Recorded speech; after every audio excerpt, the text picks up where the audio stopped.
It seems to be a bit of a game of cat and mouse between police and illegal cannabis dispensaries. Police raid the dispensaries, they shut them down, only for them to reopen a few hours later in some cases, or change locations, despite the serious consequences the owners could be facing. Joining us this morning is Karima Saad. She's a cannabis lawyer who represents employees and landlords of some of Toronto's illegal dispensaries. Good to have you here this morning. Thank you for having me. You and I were just chatting about the fact that this is new territory still in Canada, right? There's no precedent's been set, so, we're sort of, it's happening as we go. What are, by the way, the legal ramifications for people who keep selling and for people who keep buying at these shops? So there are two sets of legislation. There's the provincial rules, which are Ontario's rules, and then there are the federal Canada-wide rules. It varies, but in the worst case scenario under the federal legislation, some offenses have up to 14 years in prison. And that's for those selling or for those buying? For those selling primarily. Buying or purchasing or possessing, there is a ticketing regime. So if you have not too much on your person, you may just get a fine, but it really depends on the circumstances. Even with the legal ramifications, 14 years in prison potentially could, seem prohibitive, but people say they would rather take a chance on the court system than on the lottery system of opening a legal dispensary. Why is that? Well, I mean, first of all, 14 years on the upper end very much remains to be seen whether we'll come close to that territory in sentencing.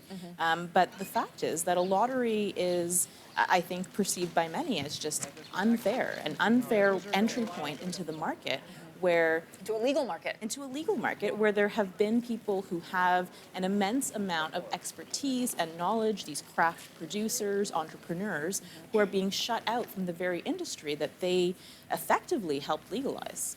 Initially, the Cannabis Act stated that you could not shut down a dispensary if it was also acting as a residential property. That exemption has been taken out. What's been the fallout from that?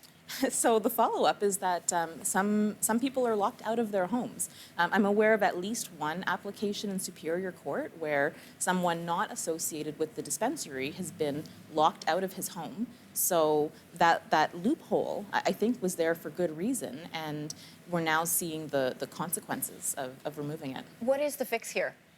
I think that the different levels of government really need to take a step back and rethink what are our objectives here and how can we make this a more inclusive market, because it's apparent from the civil disobedience that we're seeing that people still want to participate in the industry, that they're concerned about access, pricing, quality, and that craft entrepreneurs may be the solution to that. So simply transitioning them into the legal market in a way that isn't overly prohibitive with fines or requirements, allowing that to happen. I think that that's what the government needs to be focusing on. Karima, has any of this been tested in court yet? Have we seen one go to court yet?